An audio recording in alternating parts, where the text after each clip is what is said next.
coming to get you, Barbara. Oh, the devil. The power of the dark side. Hey guys, welcome to Flix and Comix. JoJo here. You guys, there's actually a movie to review today. What? Is the world ending?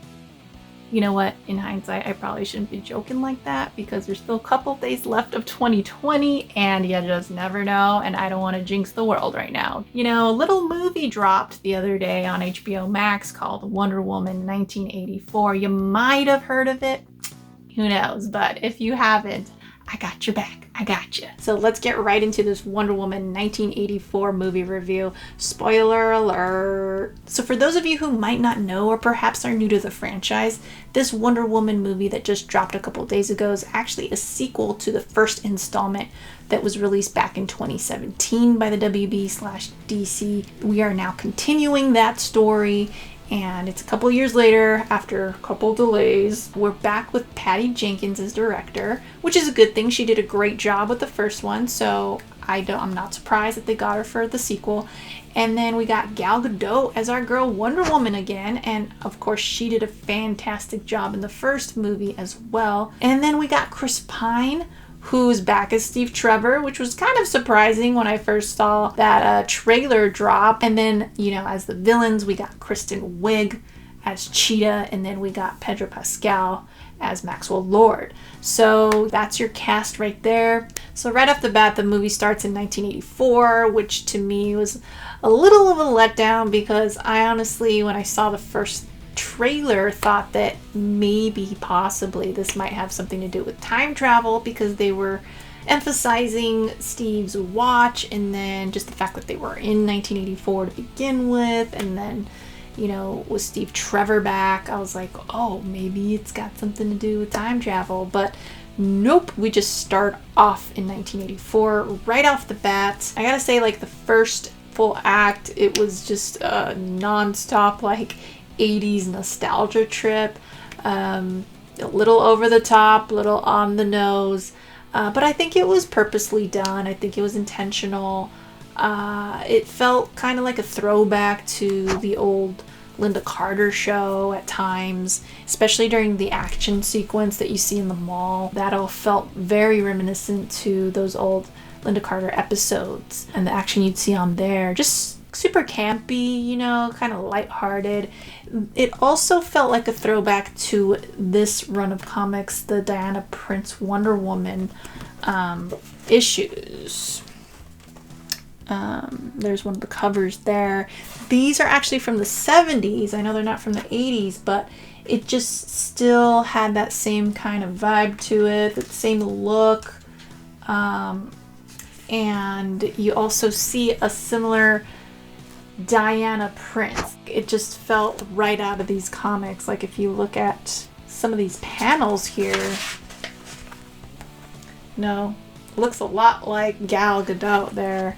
And what's funny is in these comics, she doesn't have her powers, so she has to rely on her own wits to like kick ass, and you know, she has to be resourceful, and that's kind of why I also felt like it was a throwback to this, because, you know, in this movie, she actually does start kind of losing her powers, and she still has to manage. The movie did feel pretty drawn out, especially during the second act, I want to say it was, where Maxwell Lord, like, heads out to Egypt, and I don't know, I kind of lost interest at a point between the second and the third act, and I just feel like it could have been cut down at that point, especially because the movie was so long, so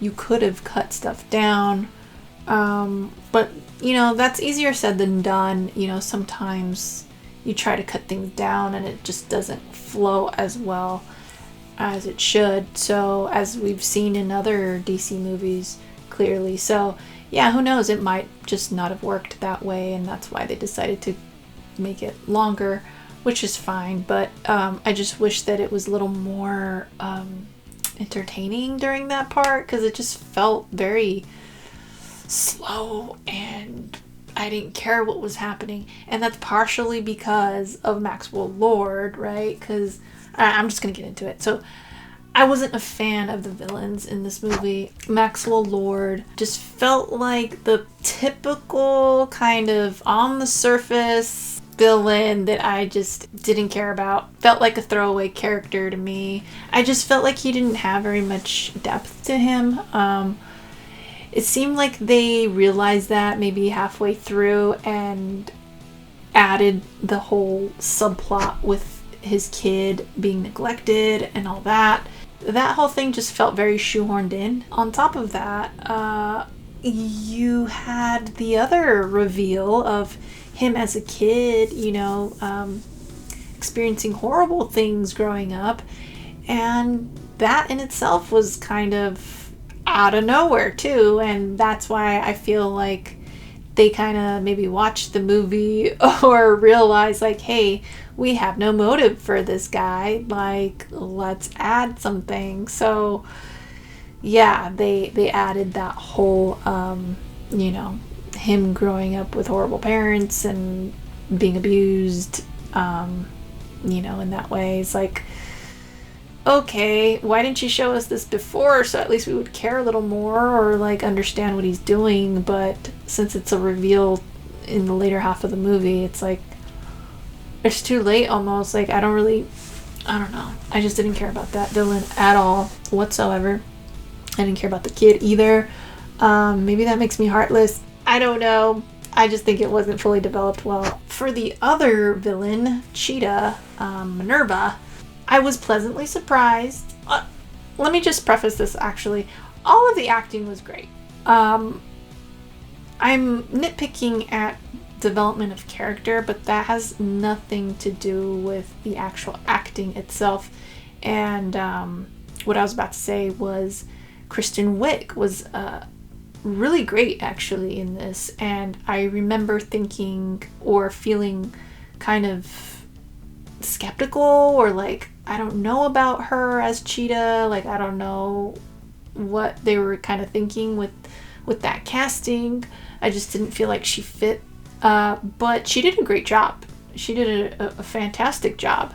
I just didn't like the character. And again, it goes back to similar gripes that I have with Maxwell Lord, is that that kind of character is just so old now. Like, that type of character is a villain that we've seen in the old Schumacher Batman movies. It's like, she reminded me of the Riddler, where it was like this bumbling, nerdy / dorky girl that doesn't have social skills. They get some kind of power somehow, and then they're just this maniacal, over-the-top, powerful characters that, just go crazy. We're an audience that has evolved over time. We're not wanting to see the villains that we saw in the first Sam Raimi Spider-Man movie. Like, as great as that movie is, like, we need to see new things, and we need to see better development, and we need to see better effects, better everything, right? Like, we need to keep growing. And this movie and its characters, its villains specifically, it just feels like we're going back to, 2001, 2000, whatever. It felt like that phase of comic book hero movies, which I feel like we're way past that. One of the things I really enjoyed was basically the part where Diana Prince is talking to Steve Trevor, and, she's losing her powers because that is kind of the consequence of her wish, which was to have Steve Trevor back. So, she, in battling people, she is getting hurt now, and she isn't able to recover fast anyway. So Steve Trevor is seeing that, and he's like, you need your powers, this world needs you.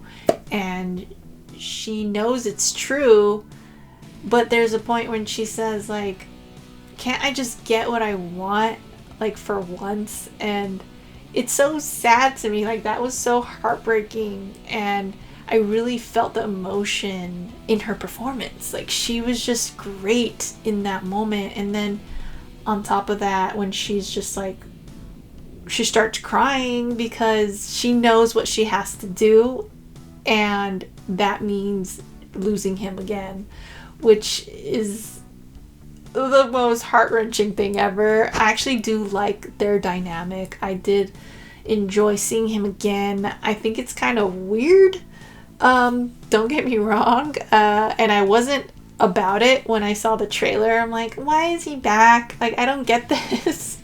And yeah, I still don't think he should have came back, but I do enjoy them. Like, that being said, I do enjoy seeing them together, and I think they have chemistry, and it's cute. So it was just really heart-wrenching again to see Diana have to say goodbye again. But oh, as she does it though, she leaves him there, right? And she keeps running, and then she starts getting her powers back, and then you see her in flight. And that moment was fantastic. That whole scene was just so moving. Hans Zimmer did a great job with this, but I will say I missed that hard-hitting Wonder Woman theme during those fight scenes in the first movie. Where was it? I missed it. It was so... Those cues are so powerful. I miss that so much. I don't know why they didn't really use it that much. You know what I'm talking about? The... You know, when she does this. I don't know what happened. I mean, I heard it kind of in some of the undertones, but it was never like as hard-hitting as it was in the first movie. So yeah, lame, but it's okay. It's okay. I forgive them. Another thing I really liked, which actually technically wasn't part of the movie, it was more of the end credit scene, was the incorporation of Linda Carter. Oh my goodness, that was such a surprise, and it was so awesome. The fact that she was Asteria, who they thought was dead, just amazing. I love that whole thing. And yeah, damn, Linda Carter looks good for her age too, might I add. You know, overall I did feel kind of let down by this movie. That's not to say it's horrible. I'm just kind of surprised with the, you know, creative decisions that they made, or lack thereof. I think that the villains really ruined it for me. Like I said before, we're an audience that is evolving constantly, and you know, after you get movies like freaking Logan or Joker, you know, or even the Nolanverse, like, it's hard to then follow the formula that we were using. You know, you can't really go back there and expect to get praise for it. Like, we've moved on from that. And that's my main point with this whole review, I guess, is that there's nothing pushing this movie further. And it's like they're content with meeting expectation, but I think that at this point we need to be, you know, surpassing it. And that's why I'm let down, you know, because I think that we could have continued this story, and Wonder Woman deserves a better story than this. So, you know, the first movie was excellent and the best DC movie by far. So I just wish that this would have done that justice. But, you know, like I said, there are some really cool parts to this. I loved her flying. I loved the invisible jet part, was really cool too. Her dynamic with Steve was great. Yeah, I could have done without those obnoxious villains that don't mean anything. Like, and when you have such like cheesy archetype type of villains, it's like the stakes aren't even high at that point because you just don't care, and it's like you anyways, like I said, super predictable too. Just lazy writing, I think. MacGuffin was pretty cheap. with the whole crystal granting a wish thing. Came out of nowhere as well. So I would probably give it a C+ if I'm gonna grade it.